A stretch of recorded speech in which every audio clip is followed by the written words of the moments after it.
Thank you. Thank you very much. It's divine privilege to be able to talk to you over the next 4.5 hours or so.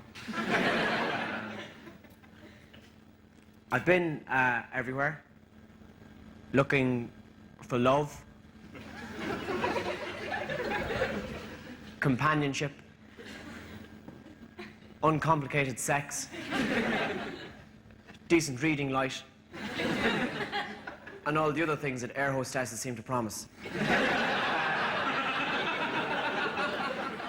very fortunate in the last year to be able to visit America and Australia. I was really looking forward to going to America, because when you watch America on the television, it always seems so exciting. It's all basketball and bombs. Hey! Just like home. But when you get there, it's actually one of the most conservative countries in the world. And the reason for this is because if it was colonized, if that's not too anal a word, and there's an extra joke in there if you'd like to make the effort, by pilgrims, or religious freaks, as I call them, who left this beautiful country of England in a big boat and carried a Bible and a hatchet and used them both with equal temperance. That's wrong, but I can't think of any other word. It's a very careful country. Americans are obsessed with being the new people in the new world, and they love the moral high ground. But the moral high ground is a very dangerous place to be, because the air is very thin up there, and the goats are bumpy. I was in California. Are you going out tonight, Tommy? Yes, I am. How many beers are you going to have? I'm sorry, I don't understand the question. Can't put a number on that type of thing, I don't know. A small child full of beer.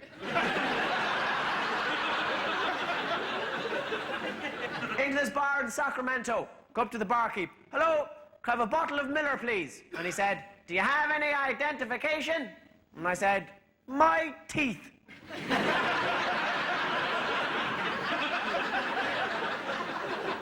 I went out to Australia in an airplane, which is handy. It's a 24-hour flight, and I flew with British Airways. And British Airways have a policy on their long-haul flights of complimentary alcohol. And I'll translate that for you now. That's free drink for an entire day. And you don't have to go to sleep if you don't want to. So I'm sitting there, and the plane takes off, and someone's sitting there going, ding! And the air hostess comes down, and I say, hello, before we start, I just want to establish the rules. The drink is free, and you can't throw me out.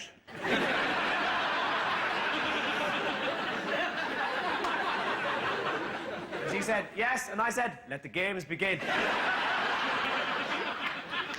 I'll have a double vodka and orange juice, please, and one for my invisible friend. Goes away, brings it back.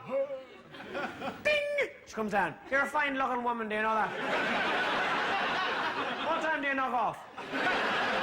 I'll have another double vodka and orange juice, please. Ding, ding! And that's when they start getting snooty. Because they don't want you to be drunk. Can you imagine a plane full of drunk Irish people going to Australia? They'd be, right!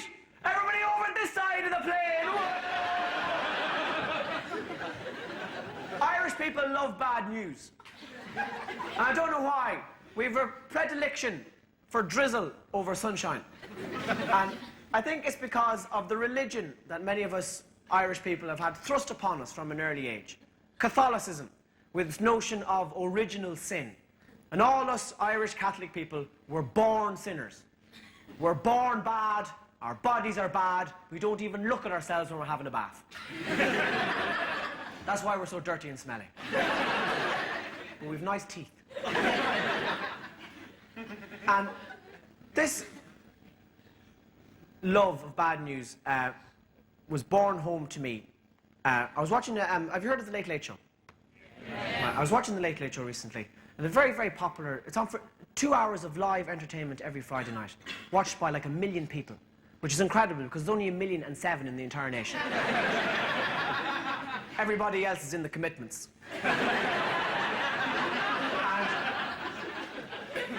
When I was watching it, the first item was about suicide and bullying. And it was one of the most horrendous stories I've ever heard in my entire life. And the mother and father were there in the front row, and the mother was telling the story, and she was reliving it. And the tears were just strolling down her face like wheelchairs. It was awful sad. And the father was there, and he wasn't looking at anybody. It was an awful story.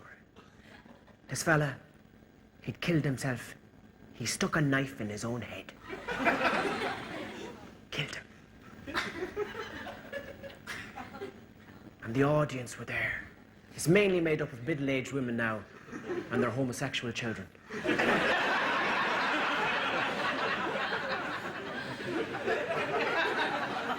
And the women were watching it going, oh, that's awful. Oh, Lord of mercy, that's awful. Sweet mother, Lord divine, Jesus, that's awful. Lord of mercy, oh, Lord of mercy. Do you ever hear a load of these old women praying? They sound like a flock of auctioneers. Hey, Mary, for the Christ, Lord, Jesus. And I was thinking, do you know the way in this beautiful city of London, when you go into the telephone kiosks, there's these little cards. Sexy Samantha from Scandinavia. Genuine photo. And you ring up and some woman in Bradford answers the phone. Hello. I was thinking that there should be a special line for middle-aged Irish women when they travel abroad. A disaster line. So that 24 hours of the day and night, no matter where they are, they can ring up to receive bad news. Oh, it's the same woman. She's double jobbing. Oh, how can I help you? Tell me something now.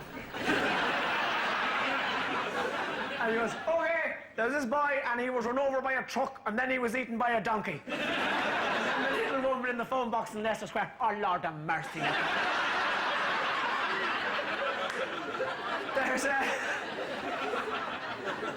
There's a lot of literature written these days on the subject of men telling their fathers that they love them. You know, it seems to be a trendy thing to do. I have an Irish father, and I wanted to tell him that I loved him just to see what would happen next.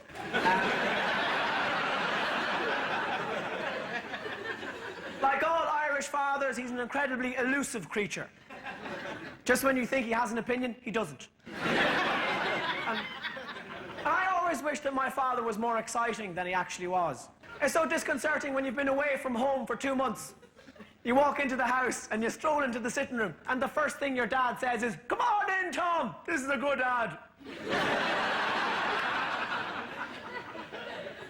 When your parents were arguing late at night, 12:30 in the sitting room, and they thought all the kids were asleep. But we weren't. We were awake, trying to make out what they were saying. We couldn't make out the words, but we could hear the general. It always seemed to be my mother. My mother's voice all the time. We'd guess at the general insistent nature of her tone. 12:30 and she'd be there. And he'd be there. Come on, Daddy, will you say something?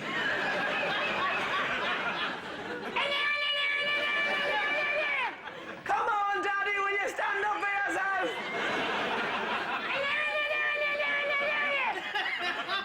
You'd eventually hear your father's voice. The man shouldn't have been in there representing himself.